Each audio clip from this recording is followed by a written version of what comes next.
Good morning to all of you. बच्चों, आज मैं क्लास 5th हिंदी फर्स्ट इसका लेसन 4 संज्ञा नाउन कराने जा रही हूँ। तो आप सभी अपनी अपनी बुक ओपन कर लीजिए। देखिए, सबसे पहले हम संज्ञा की परिभाषा के बारे में जानेंगे। तो किसी व्यक्ति, वस्तु, प्राणी, भाव अथवा स्थान के नाम को संज्ञा कहते हैं। तो सबसे पहले हम जानेंगे व्यक्तियों में कौन आते हैं। तो बच्चों, संज्ञा और उसके भेद।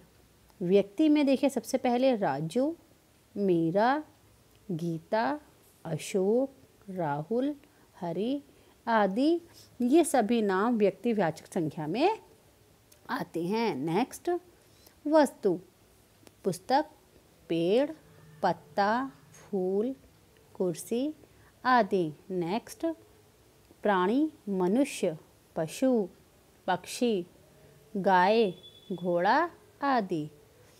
अब भाव देखिए, भाव कौन कौन से होते हैं। क्रोध, खुशी, प्रेम, ईर्ष्या, दुख, भूख, प्यास आदि। अब स्थानों के बारे में जानेंगे। दिल्ली, मुंबई, मद्रास, कलकत्ता, मथुरा आदि। अब बच्चों देखिए, संज्ञा के भेद। संज्ञा के 3 भेद होते हैं। नंबर 1 व्यक्तिवाचक संज्ञा, नंबर 2 जातिवाचक संज्ञा और नंबर 3 भाववाचक संज्ञा। इसी में हम द्रव्यवाचक संज्ञा और समूहवाचक संज्ञा को भी जानेंगे। तो सबसे पहले व्यक्तिवाचक संज्ञा। जो शब्द किसी विशेष एवं निश्चित व्यक्ति, वस्तु व स्थान की जानकारी देते हैं उन्हें व्यक्तिवाचक संज्ञा कहते हैं। जैसे भीमराव अंबेडकर ने भारत के संविधान की रचना की। तो बच्चों, डॉक्टर भीमराव अंबेडकर एक विशेष व्यक्ति हैं जो व्यक्तिवाचक संज्ञा की ओर इंगित करते हैं। भारत का सबसे पहला वेद ऋग्वेद था, जो एक विशेष वस्तु बताता है।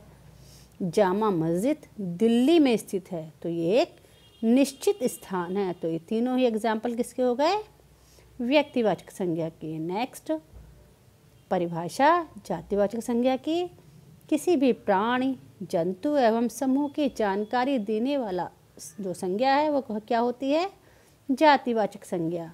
जैसे रानी किताब पढ़ रही है, यहाँ किताब का नाम नहीं है, किताब लिखा है, तो ये एक जाति है। बच्चे विद्यालय जाते हैं, तो बच्चे, यहाँ पर बच्चों का नाम नहीं है, बच्चे हैं, तो एक जातिवाचक संज्ञा है। आज हम फल खाएंगे, तो फल भी यहाँ पर फल का नाम नहीं है, फल लिखा है, इसलिए यहाँ पर ये जातिवाचक संज्ञा है। नेक्स्ट, द्रव्यवाचक संज्ञा।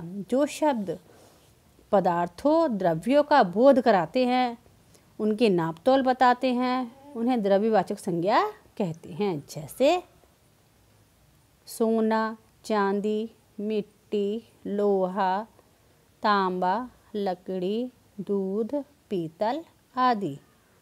अब बच्चों, हम जानेंगे समूहवाचक संज्ञा। तो ऐसे शब्द जो किसी समूह या समुदाय का बोध कराते हैं उन्हें समूहवाचक संज्ञा कहते हैं। जैसे कक्षा, परिवार, सेना, जनता, अस्पताल, मंदिर आदि। अब बच्चों देखिए, समूहवाचक संज्ञा की परिभाषा। इसमें और भी आते हैं, जैसे पर्वतों की श्रृंखला, नक्षत्रों का मंडल, तारों का झुंड, कागज का दस्ता, सैनिक का जत्था, चोरों का गिरोह, गायकों की मंडली, कर्मचारियों या मजदूरों का संघ, भेड़ों का झुंड। ये सभी समूहवाचक संज्ञा को बताते हैं। भाववाचक संज्ञा। जिन संज्ञा शब्द से किसी व्यक्ति या वस्तु के गुण, दोष, दशा, अवस्था, धर्म आदि का पता चले, वे भाववाचक संज्ञा होती हैं। अब देखो, जैसे हमारे चेहरे पर भी भाव आते हैं। दया, शांति, प्रेम, अच्छाई, धैर्य, बुढ़ापा आदि। दया, सफलता, सुंदर, बहुमूल्य इत्यादि।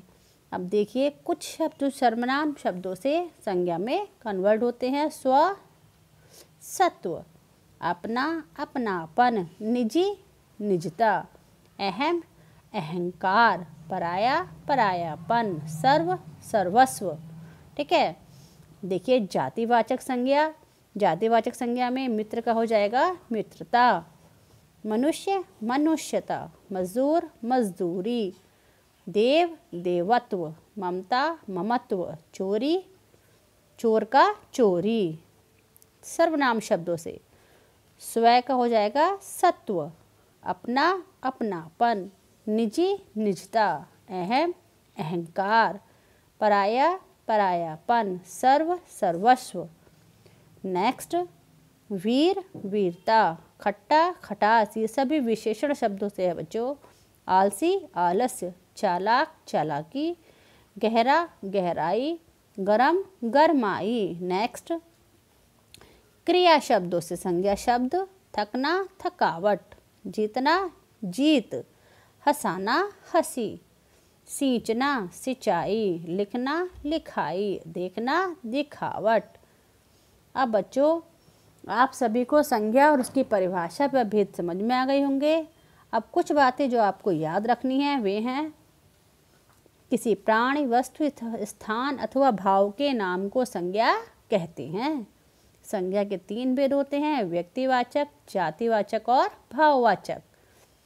जातिवाचक सर्वनाम विशेषण क्रिया एवं अव्यय शब्दों से भाववाचक संज्ञाएं बनती हैं। ठीक है। अब इसकी एक्सरसाइज देखिए। क्वेश्चन नंबर 1, व्यक्तिवाचक संज्ञा के 3 उदाहरण, तो राम, दिल्ली, नगीना आदि। लता किताब पढ़ रही है, इसमें हमें व्यक्तिवाचक और जातिवाचक बताने हैं। तो लता एक व्यक्तिवाचक संज्ञा है और किताब जातिवाचक। ठीक है। नेक्स्ट बुरा शब्द से बनने वाली भाव संज्ञा बतानी है भाववाचक, तो क्या बन जाएगा बुराई। नेक्स्ट निम्नलिखित प्रश्नों के उत्तर दीजिए। पहला है संज्ञा की परिभाषा दीजिए, संज्ञा किसे कहते हैं, उदाहरण देकर समझाइए। तो किसी प्राणी वस्तु स्थान अथवा भाव के नाम को संज्ञा कहते हैं, जैसे दिल्ली, भारत, राजधानी आदि। Next question number 2। Question number 2 देखिए बच्चों, ये है संज्ञा के कितने भेद हैं, प्रत्येक का नाम बताइए। तो संज्ञा के 3 भेद हैं, जातिवाचक, भाववाचक और व्यक्तिवाचक। ठीक है। नेक्स्ट संज्ञा के प्रत्येक भेद के 2 उदाहरण लिखिए। बच्चों मैंने यहाँ 2 एग्जाम्पल लिख रखे हैं, अगर आप चाहें तो इनको चेंज भी कर सकते हैं। जातिवाचक के कक्षा लड़के, भाववाचक के कायरता उदासी, व्यक्तिवाचक के निशा और राकेश। नेक्स्ट किन्हीं 4 सर्वनाम शब्दों से भाववाचक संज्ञा बनाइए। तो अपना अपनापन, आप आपा, मन ममता, पराया परायापन। क्वेश्चन नंबर 3, रंगीन छपी संज्ञाओं से उनके प्रकार बताने हैं। तो फर्स्ट लाइन है उस लड़की का नाम रिया है, तो लड़की क्या है बच्चों, यहाँ लड़की जातिवाचक संज्ञा है। गंगा पवित्र नदी है, तो गंगा व्यक्तिवाचक संज्ञा है। ताजमहल का सौंदर्य अद्वितीय है, तो ताजमहल एक व्यक्तिवाचक संज्ञा है। बच्चों को कक्षा में बिठाओ, तो कक्षा समुदायवाचक है। वृक्ष पर चिड़िया बैठी है, तो चिड़िया एक जातिवाचक संज्ञा होगी। क्वेश्चन नंबर 4, आपको कुछ संज्ञा शब्द दिए गए हैं, उनके भेद के सामने लिखने हैं। तो पहला व्यक्तिवाचक में आएंगे यमुना, भारत, हिंदी, गीता। जातिवाचक में कुर्सी, अध्यापक, इमारत और बकरी। भाववाचक में कायरता, बुढ़ापा, उदासी और खुशी। क्वेश्चन नंबर 5, निम्नलिखित संज्ञा शब्दों से भाववाचक संज्ञा बनाइए। तो बच्चों बुरा का बनेगा बुराई, मित्र मित्रता, मीठा मिठास, हंसना हंसी, शीघ्र शीघ्रता, लोभी लोभ, कायर कायरता, ऊंचा ऊंचाई, अच्छा अच्छाई, निकट निकटता। देखिए बच्चों नेक्स्ट पेज। नेक्स्ट है क्वेश्चन नंबर 1, बहुविकल्पीय प्रश्न उत्तर। तो सही उत्तर के सामने सही का निशान लगाना है। निम्नलिखित में से संज्ञा का भेद नहीं है स्वयंवाचक। बाकी तीनों संज्ञा के भेद हैं। किसी विशेष व्यक्ति वस्तु स्थान के नाम को क्या कहते हैं? व्यक्तिवाचक संज्ञा। नेक्स्ट, निम्नलिखित में भाववाचक संज्ञा नहीं है, तो ताजमहल एक भाववाचक संज्ञा नहीं है। बच्चा जातिवाचक संज्ञा से बनी भाववाचक संज्ञा क्या बनेगी? बचपन। नेक्स्ट, रचनात्मक गतिविधि। क्वेश्चन नंबर 1, फिलअप दिए गए हैं, आपको कुछ हेल्पिंग वर्ड हैं, उनसे आपको भाववाचक संज्ञा बनानी है। तो कुतुब मीनार की ऊंचा का क्या हो जाएगा? ऊंचाई। नेक्स्ट, हमें अपने स्वास्थ्य की देखभाल करनी चाहिए, शब्द है स्वस्थ। मोहन की सज्जन से क्या हो जाएगा? सज्जनता। ने सबको प्रभावित किया।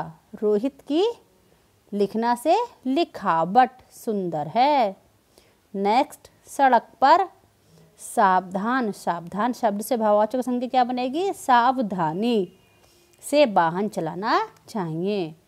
क्वेश्चन नंबर 2, यहाँ एक वर्ग पहेली दी गई है जिसमें व्यक्तिवाचक, जातिवाचक और भाववाचक संज्ञा के 5 उदाहरण हैं जो आपको नेक्स्ट पेज में लिखने हैं। तो बच्चों देखिए, ये रहे, ये मैंने सर्च किए हैं। व्यक्तिवाचक में आएंगे भारत, गंगा, रहीम, राम, कमल। जातिवाचक में सड़क, भाई, महल, पुस्तक और ईश्वर। भाववाचक में मिठास, सफलता, मित्रता, हरियाली और गहराई। ठीक है, ये आपके तीनों सर्च हो गए।